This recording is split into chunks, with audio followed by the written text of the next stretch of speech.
Hello student, welcome to my YouTube channel let's learn agriculture science.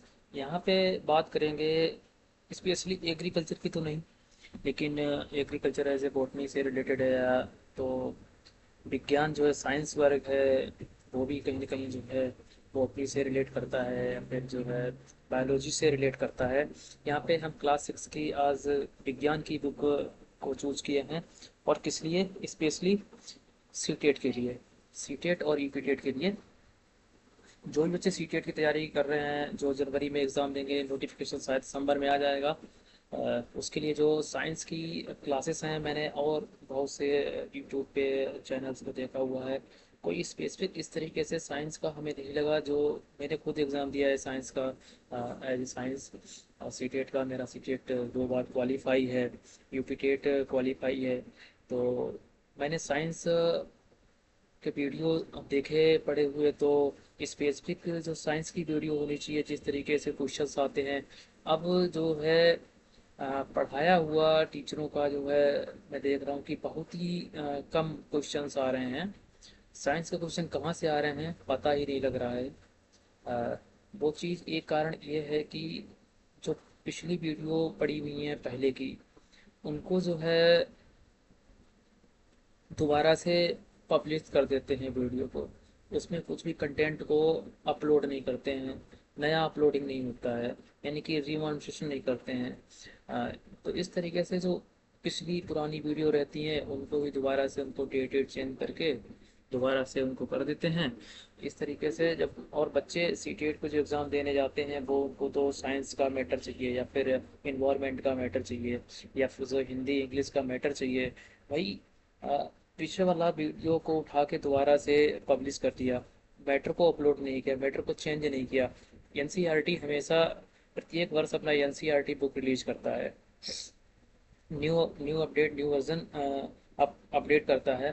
तो हमेशा NCERT जो नई बुक पब्लिश करता है उससे जो है हमेशा क्वेश्चन को पुटअप करता है वो।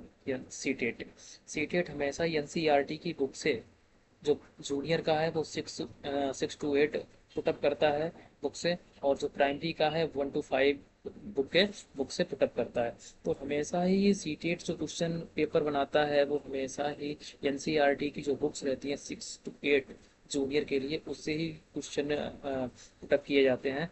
यहाँ पे मेरे पास एनसीईआरटी जो है ये क्लास 6 की है। 2 एनसीईआरटी मैंने यहाँ पे ली हुई हैं, आप ये देख सकते हैं कि यहाँ पे ये 2022-23 की ये बुक है। दूसरी जो आप देख सकते हैं इसमें, यहाँ पे ये पब्लिकेशन जो है नवंबर 2021 का है, देख सकते हैं। यहाँ पर आपको हम चैप्टर दिखाते हैं। चैप्टर जो है यहाँ पे कितने हैं इस बुक में, जो 2023 वाली बुक है। यहाँ पे चैप्टर आप टोटल देख सकते हैं। ये कहाँ से आता है? भोजन के घटक हैं, तंत्र से वस्त्र पर वस्तुओं के समूह बनाना, पदार्थों का पृथक्करण, ये सब चैप्टर दिए हुए हैं। टोटल चैप्टर 16 है इसमें। जो 2022-23 की बुक है एनसीईआरटी की, वो उसमें टोटल जो है 16 चैप्टर हैं। और यहाँ पे हम दूसरी बुक अगर लेते हैं जो अभी अभी अपलोड हुई है एनसीईआरटी की, न्यू एनसीईआरटी है, जिज्ञासा नाम की, कक्षा 6 के लिए विज्ञान की पाठ्य पुस्तक।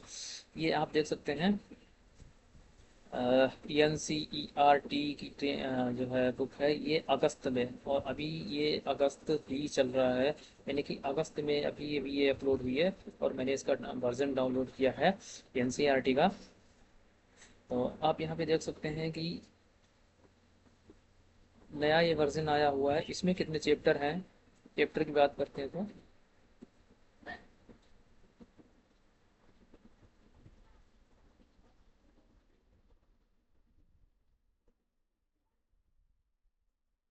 बहुत सारी डिटेल रहती है।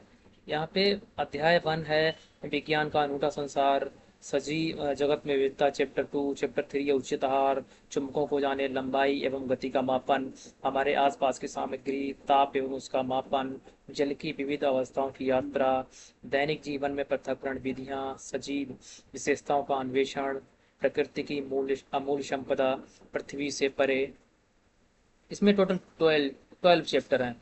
अब यहाँ पे 16 से 12 चैप्टर कर दिए, सीधे 4 चैप्टर का लिस्ट कर दिया है। तो यानी कि चैप्टर कम हुए हैं, कुछ चैप्टर चेंज भी हुए हैं। तो इस तरीके से एनसीईआरटी हमेशा जो है अपना डाटा अपडेट करता है, और डाटा अपडेट में ही जो सीटेट क्वेश्चन पेपर उठाता है, क्वेश्चन पेपर क्वेश्चन्स बनाते हैं, वो अपडेटेड बुक से बनाते हैं। और जो पुरानी वीडियो रहती है सीटेट के लिए साइंस की, जो भी टीचर्स पढ़ाते हैं, वो उसको इतनी कम न्यू एनसीईआरटी से पढ़ाते हैं। भाई ओल्ड वाला जो वीडियो है उसको थोड़ा बहुत चेंज किया और दोबारा से अपलोड कर दिया। तो यहाँ पे हम विज्ञान का अनूठा संसार चैप्टर 1 है। चैप्टर मैंने इसको स्टडी किया, विज्ञान का अनूठा संसार, कुछ ऐसा इसमें पॉइंट नहीं है। हमें इसमें इस बुक में पॉइंट वाइज देखना है कि हमारे क्वेश्चन कौन कौन से सी टेट में साइंस के रिगार्डिंग आ सकते हैं, मुझे वो देखना है। और वही जो है मैंने यहाँ पे चैप्टर 1 को अवॉइड किया है, चैप्टर 2 को टेक किया है। अध्याय जो 2 है, सजीव जगत में विविधता। अच्छा चैप्टर है, इसमें कौन कौन से क्वेश्चन बन सकते हैं हम उनको देखेंगे, और क्वेश्चन जो है नहीं पुटअप करेंगे या नहीं हम देखेंगे। जो क्वेश्चन इम्पोर्टेंट हैं उनका जो है हम यहाँ पर जो है चर्चा करेंगे सिर्फ। यहाँ पे आप देख सकते हैं कि तुलसी, गुड़हल और घास, यहाँ पे चित्र दिया हुआ है। कभी क्वेश्चन बन जाता है जैसे हमारे आसपास उपस्थित विभिन्न पौधों का अवलोकन। जो सामान्य घास होती है उसका तना कैसा होता है, तने के विभिन्न बिंदुओं से एकांतरी रूप से एक पत्ता निकलता है।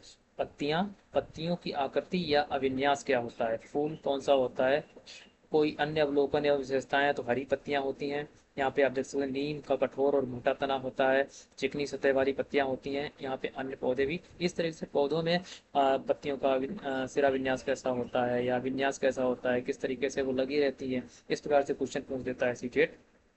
और ये तो अभी नई नई अपडेट हुई है, तब देखो क्या क्या इस बार पूछा जाता है।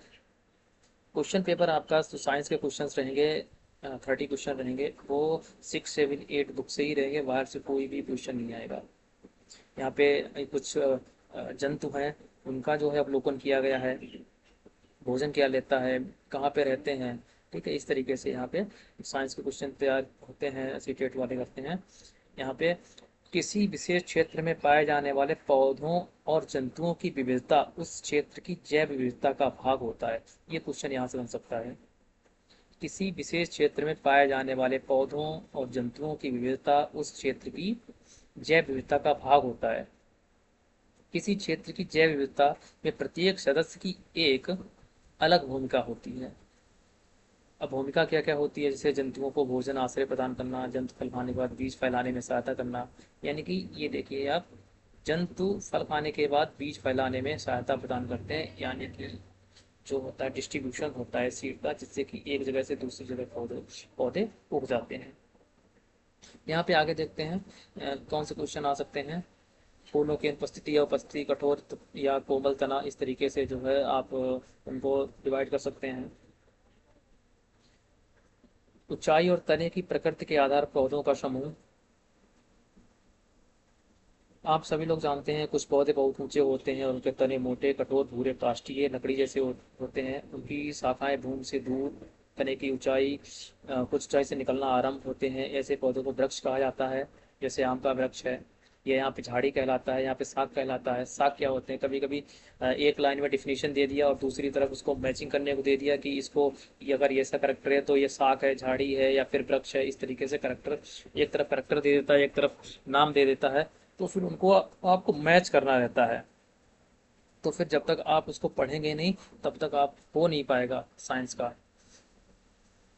कुछ पौधों के तने वृक्षों की ऊंचाई वृक्षों की तरह ऊंचे नहीं होते हैं। प्रायः इस प्रकार के पौधों के अनेक भूरे रंग के काष्ठीय तने होते हैं जो भूमि के निकट से शाखाओं के रूप में निकलते हैं। अब यहाँ पे देख रहे हो, भूमि के निकट से भूमि के निकट से निकल रहे हैं, तने कठोर नहीं होते हैं।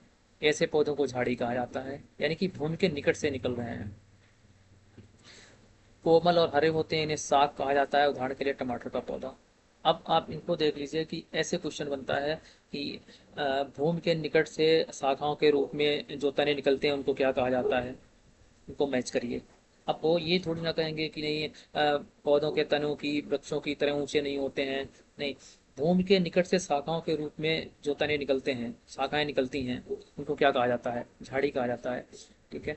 कुछ जैसे तने के बारे में अगर बात करते हैं तो कुछ पौधों के तने दुर्बल होते हैं, उनको ऊपर चढ़ने और बढ़ने के लिए सहारे की आवश्यकता होती है।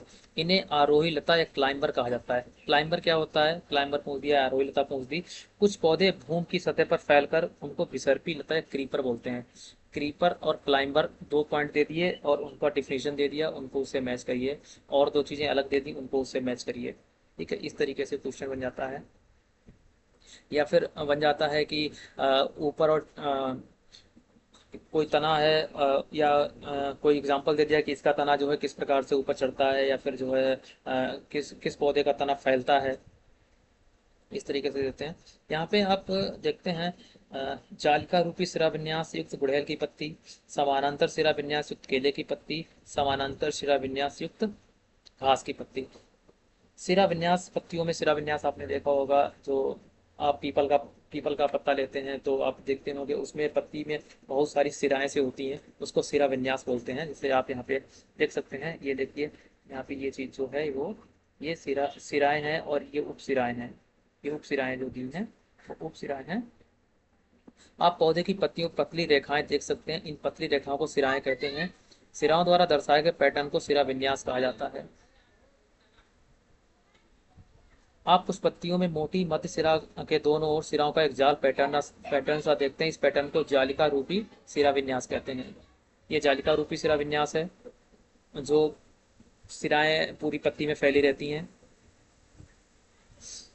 कुछ पत्तियों में सिराएं समानांतर चलती हैं, इस पैटर्न को समांतर सिरा विन्यास कहा जाता है। समांतर सिरा विन्यास जालिका रूपी सिरा विन्यास का एग्जाम्पल कभी कभी देते हैं, या पत्ती का नाम दे देते हैं, और उनको मैचिंग करनी रहती है कि जो है इस प्रकार की पत्ती में किस प्रकार का सिरा विन्यास है। पत्ती और सिरा विन्यास का रूप, 4-5 पत्तियां पे नाम लिख दिए और सिरा विन्यास का नाम लिख दिया, उसको उससे मैचिंग करनी है, या कितने सही हैं। मैचिंग कर दी कि किसका सिरा विन्यास इससे मैच नहीं करता है, इस तरीके से। तो आप सीटेट का जब भी आप बाहर घूमने जाते हैं, गेहूं का है और धान है, जो भी वर्तमान में फसल लग रही है, उसका पत्ती का सिरा विन्यास देख सकते हैं। और भी चीज़ें हैं, देखते हैं। सरसों के पौधे में मूसला जड़ तंत्र। सामान्य घास के पौधे में जड़का या रेशेदार जड़ तंत्र। जड़ों के प्रकार क्या क्या होते हैं? सर जड़ किस प्रकार की होती है? सरसों के पौधों की जड़ों का ध्यान पूर्वक अवलोकन करें। इस पौधे की जड़ में एक मुख्य जड़ होती है, जिससे छोटी छोटी पार्षद जड़ें निकलती हैं। ऐसी जड़ों को मूसला जड़ कहते हैं। ठीक है, मूसला जड़ कैसे कहते हैं? जैसे यहाँ पे ये जो है जड़ है नीचे पौधे के, ये पौधे के नीचे जड़ है, तो इस तरीके से ये जड़ें निकलती हैं, इस तरीके से, इस तरीके से जड़ें निकलती हैं। इनको जो है मूसला जड़ कहा जाता है। मूसला जड़ के मूसला जड़ वाले एक अन्य पौधे का उदाहरण गुड़हल है। अब आपको करना क्या है कि मूसला जड़ जो होती है किन किन पौधों में होती है, उस उनका अवलोकन करना है। जरूर नहीं यहाँ पे सरसों दिया हुआ है तो सरसों ही वहां पे पूछ दिया जाएगा, बिल्कुल भी ऐसा नहीं है। इसके अलावा कुछ पौधों में कुछ पौधों में जो है पतली जड़ों के जो जड़ें होती हैं पतली जड़ों के गुच्छे के रूप में दिखाई देती हैं, जो तने के आधार से निकलती हैं। ऐसी जड़ों को जकड़ा जड़ अथवा रेशेदार जड़ कहते हैं। ठीक है, ये घास में आपने गेहूं का पौधा देखा है? गेहूं का पौधा जो होता है, यहाँ पे जो घास रहती है इस तरीके से, सॉरी जड़ जो रहती है इस तरीके से फैली रहती है गेहूं में। ठीक है, अब धान में भी देखते हैं इस तरीके की जड़ रहती है। अब देखिए पत्तियों के सिरा विन्यास और जड़ों के प्रकार। पौधों का नाम लेमन घास है। पत्तियों के सिरा विन्यास का प्रकार जालिका रूपी या समांतर समांतर है। जड़ के प्रकार जकड़ा है, मूसल जकड़ा या रेशेदार। ठीक है, इस तरीके से आपको 1 2 3 4 5 इसमें जो है पत्तियों के सिरा विन्यास और जड़ों के प्रकार का जो है इस तरीके से मैचिंग दे सकता है, या कौन सा सत्य है कौन सा असत्य है, इस प्रकार से, या कौन सा मैच नहीं कर रहा, सुमेलित नहीं है। इस तरीके से जो है पेपर में क्वेश्चंस आते रहते हैं। लेमन घास के पौधे में जकड़ा जड़ और पत्तियों में समांतर सिरा विन्यास होता है। अन्य पौधे जिनमें समानांतर सिरा विन्यास होता है उनमें भी जकड़ा जड़ें होती हैं। ठीक है, यहाँ पे चने और मक्के के कुछ बीजों को 2 या 3 दिन के लिए पानी में भिगोएं। ये क्रियाकलाप है, आप क्रियाकलाप कर सकते हैं। बीज पत्र, द्विबीजपत्री चना जो रहता है बीज पत्र रहता है, एक बीज पत्री बीज मक्का रहता है। ठीक है। तो ये भी पूछ देता है कि बीज के कौन कौन से भाग होते हैं। ठीक है, बीज लिख दिया, उस बीज का गेहूं में कौन कौन से भाग होते हैं, चना में कौन कौन से भाग होते हैं, या फिर द्विबीजपत्री है, एक बीजपत्री है। तो इस तरीके से क्वेश्चंस बनते हैं। चने के बीज अपने बीज आवरण के अंदर दो भागों में विभक्त होते हैं। प्रत्येक भाग को बीजपत्र कोटिलीडन कहा जाता है। जिन पौधों के बीजों में दो बीज पत्र होते हैं उन्हें द्विबीजपत्री।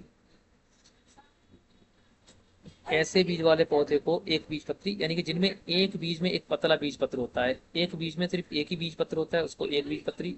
और जिसमें दो बीज पत्र होते हैं उसको द्विबीज पत्री। ये तो सभी को पता होगा, टाइकोटिलीडन्स, मोनोकोटिलीडन्स, मोनोकोट या डाइकोट कहा जाता है। हमेशा क्या संबंध होता है द्विबीजपत्री एक बीजपत्री का शिरा विन्यास और दूसरा जड़ तंत्र में? द्विबीजपत्री पौधों में जालिका रूपी शिरा विन्यास और मूसला जड़ तंत्र होता है, जबकि एक बीजपत्री पौधों में समांतर शिरा विन्यास और जकड़ा जड़ तंत्र होता है। ये हमेशा ही क्वेश्चन जो है, बहुत ही अच्छा क्वेश्चन है ये। और ये चीज जो रहती है कि द्विबीजपत्री में जालिका रूपी शिरा विन्यास पत्तियों में पाया जाएगा और मूसला जड़ तंत्र ही पाया जाएगा। एक बीजपत्री में समानांतर शिरा विन्यास और जकड़ा जड़ तंत्र होता है। जंतुओं के समूह कैसे बनाएं, और देखते हैं क्या क्या क्वेश्चन इसमें आ सकते हैं।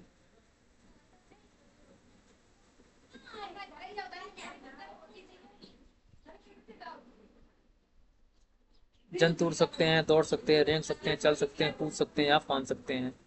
अलग अलग ये जंतुओं की गति दी हुई है। जंतुओं की गति भी कभी कभी पूछ देते हैं। यहाँ पे वैज्ञानिक से परिचय जो जानकी अम्माल हैं, 1897 से 1984। ये नाम हमेशा ही पूछे जाते हैं।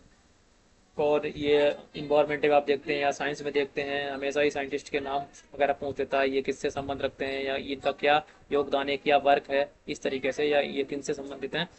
तो इनको देखते हैं। एक भारतीय वनस्पति शास्त्री थी जो पर्यावरण संबंधी कार्यों के प्रति समर्पित थी। उन्होंने भारत के पौधों की समृद्ध जैव विविधता का प्रलेखन और संरक्षण करने में सहायता की थी। उन्होंने साइलेंट वैली बचाओ आंदोलन में महत्वपूर्ण भूमिका निभाई थी। अब क्वेश्चन क्या आएगा कि साइलेंट वैली बचाओ आंदोलन में किसकी महत्वपूर्ण भूमिका थी? जानकी अम्माल। और दो तीन उत्तर दिए रहेंगे जो आपको टिक करना है या बोला करना है जानकी अम्माल पे। अब इस बार ये नया ऐड किया हुआ है, आप ये समझिए नया। जानकी अम्माल ये नए ये वैज्ञानिक है, नई वैज्ञानिक है, वनस्पति शास्त्री हैं, उनको ऐड किया है। पहले की बुकों में जानकी अम्माल का नाम नहीं दिया हुआ है। आप ये देख सकते हैं क्वेश्चन आने की प्रबल संभावना है। जानकी अम्माल भारतीय वनस्पति सर्वेक्षण प्रमुख के रूप में उन्होंने भारत में पौधों की विविधता का प्रलेखीकरण करने के लिए कार्यक्रम की शुरुआत की। फिलहाल में इतना इनका जो है यही एक क्वेश्चन बन रहा है कि साइलेंट वैली बचाओ आंदोलन में महत्वपूर्ण भूमिका किसने निभाई थी? जानकी अम्माल।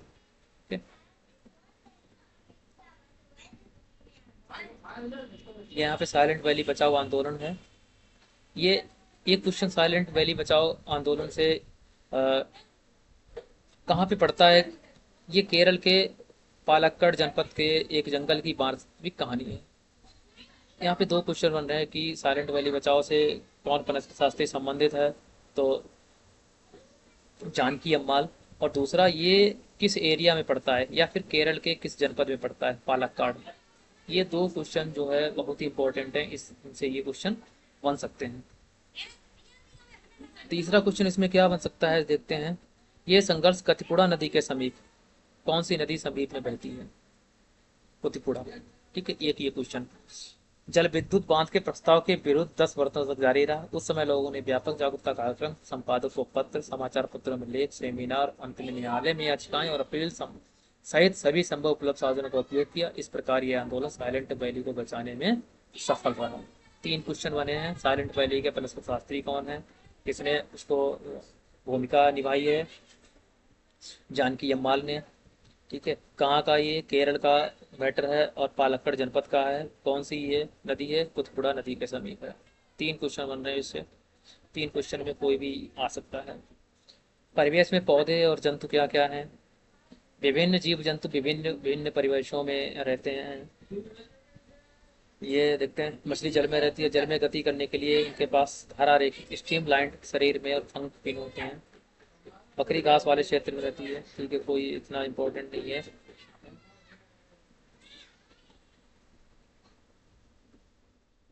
मरुस्थल पर्वतीय क्षेत्रों में देवदार का वृक्ष, महासागर मछली, जंगल में शेर, अन्य में इसे टेबल बनाए हुए हैं, ठीक है। मरुस्थल में मोटे और मांसल तने युक्त नागफनी पौधे। अब यहाँ पूछते हैं कि नागफनी का पौधा कहाँ पे पाया जाता है, ठीक है। तो यह मरुस्थल में। इस तरीके से ये हमेशा ही क्वेश्चन ऐसे ही पूछे जाते हैं जो आपको किसी एक बॉक्स में दिए रहेंगे, ठीक है।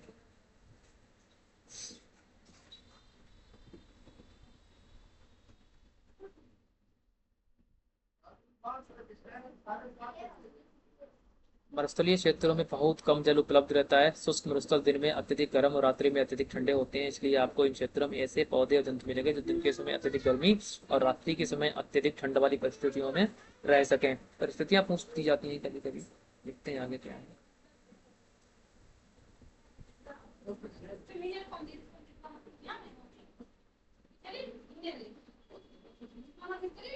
ऊँट का कभी कभी पूछ देते हैं।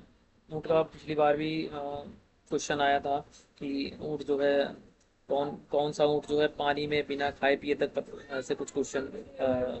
पानी में कौन तैर सकता है, पानी में कितने घंटे कौन सा ऊँट रह सकता है, ऐसा कुछ क्वेश्चन पूछा गया था।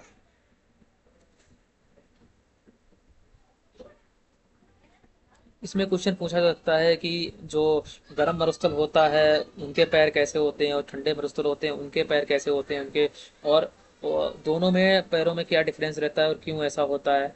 गर्म मरुस्थल के ऊँटों के पैर लंबे होते हैं जिनमें चौड़े खुर होते हैं। दूसरी ओर ठंडे मरुस्थल के ऊँटों की ऊंचाई और पैर गर्म मरुस्थल के ऊँटों की तुलना में छोटे होते हैं, और ये छोटे पैर पहाड़ी ठंडे पहाड़ी मरुस्थलीय क्षेत्रों में आसानी से चलने में सक्षम बनाते हैं। ये दो चीज़ें हैं जो डिफरेंस करती हैं कि इनके चौड़े खुर होते हैं। देखिए ये यहाँ पे डार्क किया हुआ है एनसीईआरटी ने, समझ लीजिए ये क्वेश्चन बहुत इंपॉर्टेंट है। यानी कि जहाँ पे जो बोल्ड किया हुआ शब्द है वो बहुत ही ज़्यादा इंपॉर्टेंट है, एक बार समझ लीजिए आप। यहाँ पे एक और गर्म मरुस्थलों के ऊँटों में एक कुबड़ होता है, ठीक है। और ठंडे मरुस्थलों के ऊँटों में दो कुबड़ होते हैं। ये बहुत ही अच्छा जो है क्वेश्चन है। ये दोनों कुबड़ सर्दियों के अंत के दिनों में छोटे हो जाते हैं क्योंकि ठंडे मरुस्थल में अधिक भोजन उपलब्ध नहीं होता है। और कुबड़ का उपयोग ऊँट किस लिए करते हैं? भोजन का, भोजन को संचित करने के लिए। एक क्वेश्चन बन सकता है कि जो ऊँट होते हैं सर्दियों में, जो ठंडे मरुस्थलों में ऊँट होते हैं उनका कुबड़ सर्दियों के अंत में छोटा हो जाता है या बड़ा हो जाता है। एक तो ये क्वेश्चन। दूसरा, कुबड़ होता किस लिए है?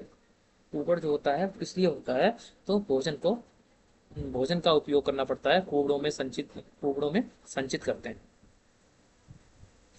माया ने नीलगिरी के 16 वन में देखे खूबसूरत लाल फूलों को बुरांस रोडोडेंड्रॉन के विषय में बताया। अब आप ये देखिए कि नीलगिरी जो पर्वत है उसके 16 वन में कौन से लाल फूल वाले जो पौधा है उसका क्या नाम है।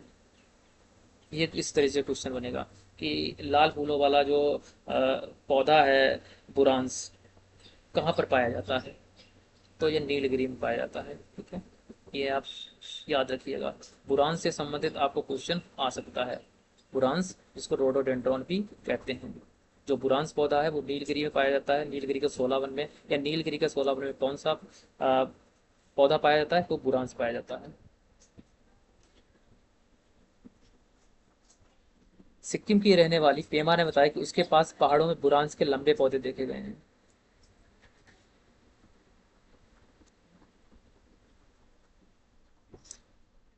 विशिष्टता क्या है? अनुकूलन किसे कहते हैं? किसी विशेष क्षेत्र में जीवित रहने को सक्षम बनाती है। कुछ विशेषताएं होती हैं जानवरों में, पौधों में, कि एक स्पेसिफिक एरिया में जो है अपने आप को ढाल लेते हैं, ठीक है, उसको भी अनुकूलन कहा जाता है।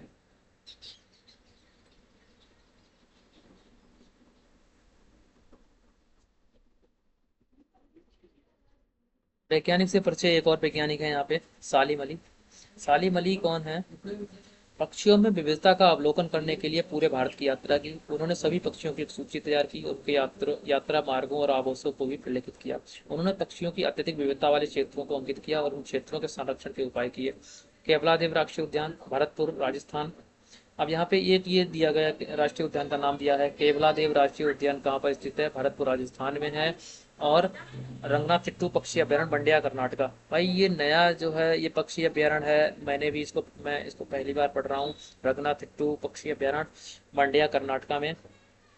रंगनाथिट्टू, मैं यूपीएससी की भी तैयारी करता हूँ और देखता हूँ, मैंने बहुत से पक्षी अभयारण्य पढ़े हुए हैं, लेकिन मैंने जो ज्योग्राफी पढ़ी हुई है उसमें रंगनाथिट्टू पक्षी अभयारण्य मैंने नहीं पढ़ा है। रंगनाथिट्टू, यहाँ पे ये पूछ सकते हैं रंगनाथिट्टू पक्षी अभयारण्य कहाँ पे स्थित है और इससे कौन से वैज्ञानिक जो हैं वो रिलेट करते हैं। उन्होंने भारतीय उपमहाद्वीप के पक्षियों पर 10 खंड की एक ऐतिहासिक पुस्तक श्रृंखला लिखी। उन्हें भारतीय का पक्षी पुरुष, बर्ड मैन ऑफ इंडिया के रूप में जाना जाता है। उनके योगदान के लिए उन्हें 1976 में पद्म विभूषण से सम्मानित किया गया। क्वेश्चन कितने बन रहे हैं कि केपला द्वीप कहाँ पर स्थित है, सलीम अली का संबंध किससे है, रंगनाथिट्टू पक्षी अभयारण्य किस कहाँ पे स्थित है, इसके अलावा जो सलीम अली है उनको ये क्या कहा जाता है, उनका उपनाम क्या है, या फिर भारत का पक्षी पुरुष किसको कहा जाता है, बर्ड मैन ऑफ इंडिया किसको कहा जाता है। इतने क्वेश्चन सलीम अली से बन रहे हैं, आप इनको जो है जरा याद करके रखिए। चलिए, आपको पता ही होगा, चलिए आवाज आपको पता होगा, उभयचर भी आपको पता होगा, बताने की जरूरत नहीं है।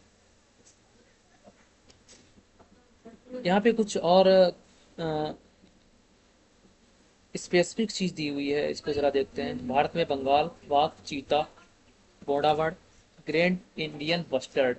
ये घोड़ावड़ क्या है, घोड़ावड़, घोड़ावड़ एक पक्षी है, ठीक है। ये देखो यहाँ पे ग्रेट इंडियन बस्टर्ड दिया है।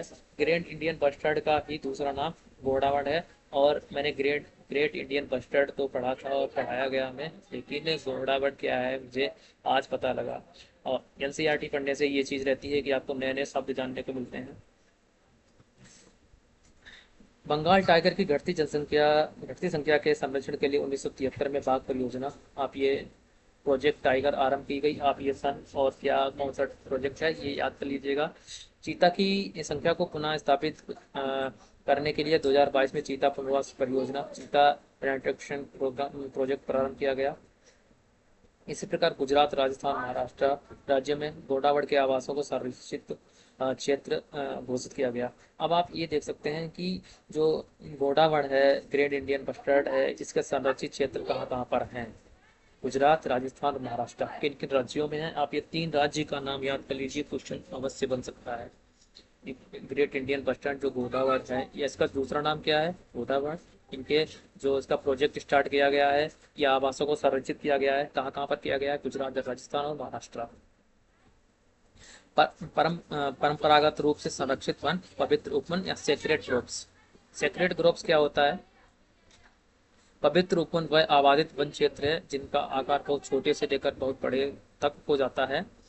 पवित्र उपवन पूरे भारत में पाए जाते हैं। ये कई प्रकार के औषधीय पौधों समेत विविध प्रकार के पौधों और जंतुओं का घर है। पवित्र उपवन सामुदायिक रूप से संरक्षित जैव संपदा है। यहाँ पे ये क्वेश्चन बन सकता है कि जो पवित्र उपवन है, पवित्र उपवन का क्वेश्चन एक पहले भी पूछा गया है पवित्र उपवन का, लेकिन क्या क्वेश्चन पूछा गया मुझे ध्यान नहीं आ रहा है। पवित्र उपवन जो है किस प्रकार की संपदा है, संरक्षित जैव प्रकार की संपदा है। प्रमुख शब्द जहाँ पे कुछ दिए हुए हैं, ठीक है, वो तो आपने पढ़े हुए हैं। देखो, द्विबीजपत्री, जकड़ा, रेखा, आवास, साख, यहाँ पे सारांश दिया हुआ है, ठीक है। यहाँ पे आपका एक चैप्टर खत्म हो गया है। 2 प्रकार के बीज दिए हैं, आप इनके पौधों की जड़ों और पत्तियों के सिरा विन्यास में क्या अंतर पाते हैं। आप गेहूं में और राजमा में आप इनको अगर ग्रो करते हैं तो फिर इनके जड़ी और पौधे पत्तियां किस प्रकार की निकलती हैं, आप इनको जो है उगा करके देख सकते हैं। या फिर ये क्वेश्चन आने की प्रबल संभावना है कि जो एक्सपेरिमेंट के लिए क्वेश्चन दिए रहते हैं उनसे क्वेश्चन जो है उठा लेते हैं।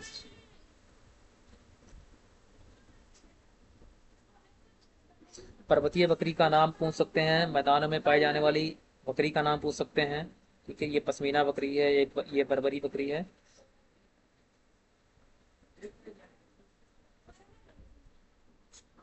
देखो यहाँ पे ये दिया हुआ है, बतख, छिल्ली युक्त पंजे कबूतर, यानी कि हम एनसीईआरटी के कहीं से भी हल्के में नहीं ले सकते हैं। अ, भारत में जैव विविधता के प्रति दिव्या मुदप्पा उषा लचुंगा, गजाला साहबुद्दीन, नंदिनी बिलेओ, विद्या ऐश्वर्या, उमा राम कृष्णन और दिव्या कनाड के योगदान के बारे में पता कीजिए। बिल्कुल भैया पता कीजिए। ये जो नाम दिए हैं बहुत ही जो है ऐसे ऐसे नाम एनसीईआरटी निकाल के लाता है जो आप कभी सुने भी नहीं होंगे, कभी देखे भी नहीं होंगे, कहीं लिखा भी नहीं होगा।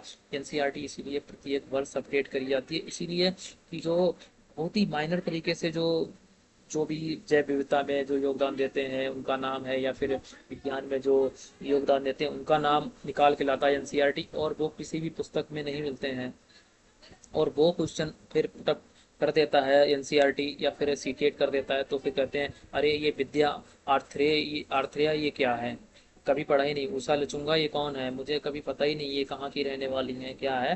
तो ये जो नाम है उनको आप एक बार इंटरनेट पे सर्च जरूर कर लें, और जरूर सर्च करके जाएं कि किसी भी नाम के रिलेट कुछ भी सीटेट जो है पूछ सकता है। Thank you.